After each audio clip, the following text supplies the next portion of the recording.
Welcome back. You're watching ET Insight. Export-driven businesses are feeling the heat of the global economic downturn.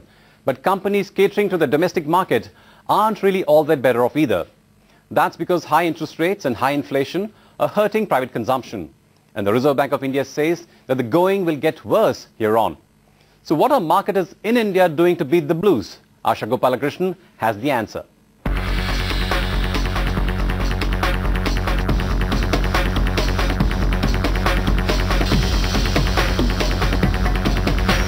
On the face of it, not much has changed in the past few months. But look deeper and you will see that consumer confidence is waning. That's primarily because of rising costs and inflation. That in turn is taking a heavy toll on all sectors, from FMCG and retail to realty and financial services. Investments have slowed down because interest rates have risen by 455 basis points since March. And it's clear now that the months ahead will not be any better.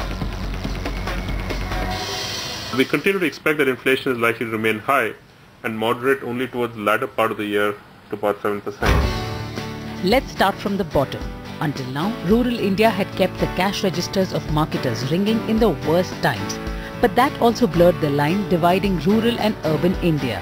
As rural India saw its disposable income rise, it began splurging on branded products, particularly FMCG products, consumer durables and automobiles. So far, the rural economy has been driven by government spending. People who are living at the bottom of pyramid are getting some money from central government also. In this budget, government has provided 3,77,000 going for the people who are living at the bottom of pyramid. And that's why they have got money and they are spending. But the government is under severe pressure to put its finances in order, which means that the free lunches are becoming scarce. That's not all. FMCG prices have risen between 5 and 25% in the past year. With inflation eating into disposable income, what you have is the rural consumer downtrading and moving back to the unorganized sector. At a time when India Inc. is depending on the domestic market to stay afloat, this could potentially be the unkindest cut of all. That's because growth in rural and semi-urban markets has outstripped growth in urban markets across several sectors, products and categories these past 2 years. The strategy in the urban market is simple. Marketers are pushing for premium products in a big way and they are trying to keep prices of products in the more price-elastic categories unchanged. We are proactively driving the upper end of the market as we continue to retain our positions and drive market development at the mass end. So our strategy is in fact always to be able to cater to all the segments but simultaneously lead the development of some of the premium segments in the market. The push for premium products may not work if inflation persists, so companies are reducing unit sizes and maintaining prices. For instance, Britannia Industries has reduced grammage on several of its products. HUL has introduced a smaller pack of its flagship soap, Lifebuoy, and Coca-Cola launched its 5 rupees Fanta pack a few months ago. It's a catch-22 situation for FMCG players because input costs have risen and margins are wafer thin.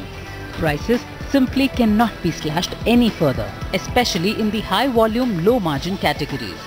So many companies have raised prices marginally.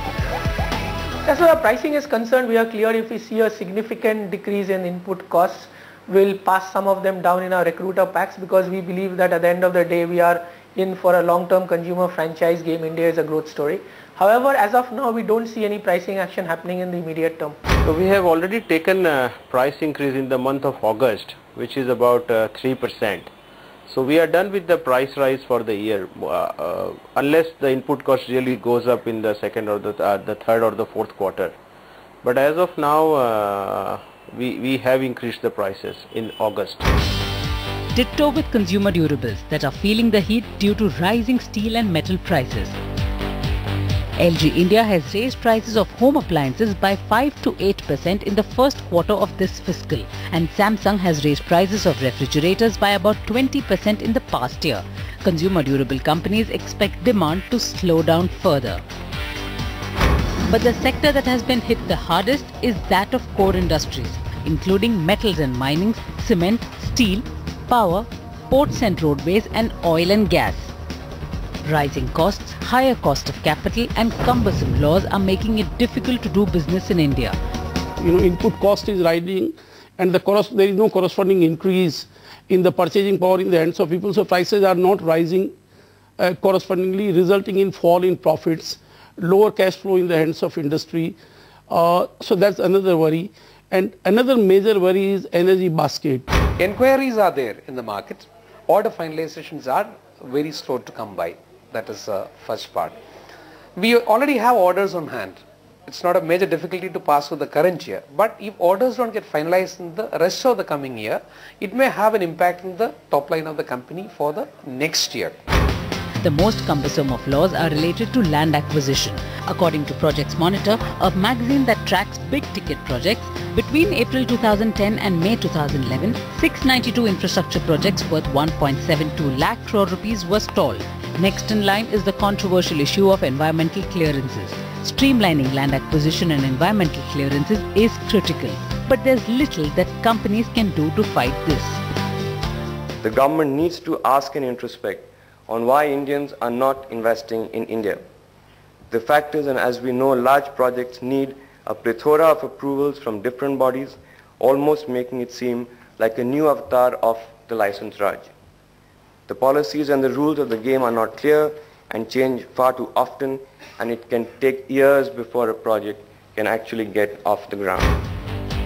Last month, the government released a draft land acquisition bill which aims at ensuring fair compensation to farmers and implementing a proper rehabilitation program to protect households whose key members lose their livelihoods.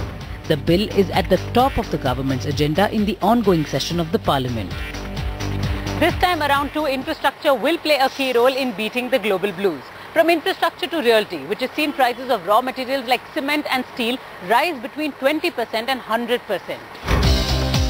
Rising interest rates have left builders stuck with high-cost inventory and with little or no liquidity. With home loan rates rising these past few months, the sentiment seems to have dampened substantially. Last time around, building affordable homes was the magic mantra to revive demand. But this time, developers have been caught on the wrong foot. If the interest rates are going up the way they are going, real estate is definitely going to suffer. Growth is going to suffer. Next in line is retail real estate, which has been hit hard by falling footfalls and rising rentals, which account for nearly 35 to 40% of their costs. Many retailers have put their expansion plans on hold, begun trimming overheads, rationalizing headcount and renegotiating rentals. They are pushing for private labels in a big way, making shopping a delight for bargain hunters. That then gives hope that they will sail through smoothly in these tough times. Consumption seems to be growing. We are looking at double-digit same-store sales growth. I think things are positive, except that interest rates are going up. To make the shopping much bigger and better, all retailers are typically either on sale or on offers during this period. In many ways, the strategies that India Inc. is adopting to combat the slowdown in the domestic market have been tried and tested in the wake of the 2008 Lehman crisis. The big difference between 2008 and 2011 is that 3 years ago, elections and government spending helped spur demand.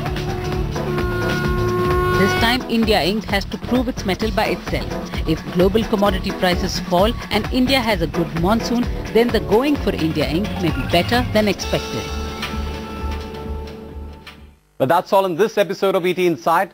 We'll be back next week, but until then, don't forget to write in with your feedback and suggestions. Thanks so much for watching.